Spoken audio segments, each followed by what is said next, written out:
नमस्ते दोस्तों। आज हम जा रहे हैं बिटिया गीत सुनाने, बिटिया विदाई गीत। अच्छा लगे तो लाइक करें, शेयर करिएगा और सब्सक्राइब करें। निबिया के पेड़वा से उड़ गईले चिरैया, बिटिया के डोली उठल छूटल पीरितिया।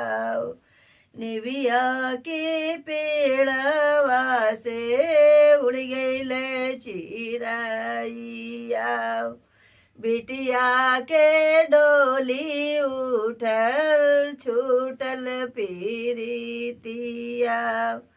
अंगने में मम्मी रोए दुअरे पे पापा, अंगने में मम्मी रोए दुअरे पर पापा। भैया विदाई करे लेके बल आइया, बहिनी बिलकी रोए करिए कब लड़ाइया। बहिनी बिलकी रोए करिए कब लड़ाइया।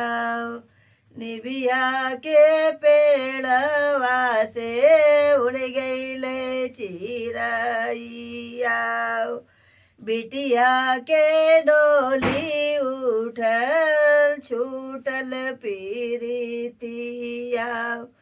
बिटिया के डोली उठल छूटल पीरितिया।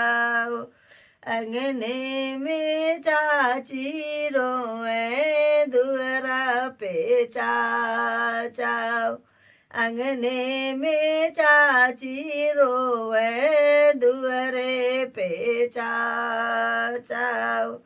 बहिनी बिलकी रोए के करिए लड़ाइया।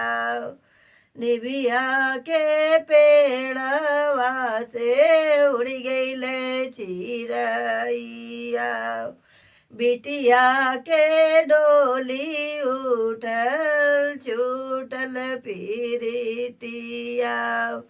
अंगने में भाभी रोए दुअरे पर भैया, भैया विदाई करिए लेके बलैया। बहिनी बिलकी रोए करिए कब लड़ाइया। निबिया के पेड़वा से उड़ गईले चिरैया।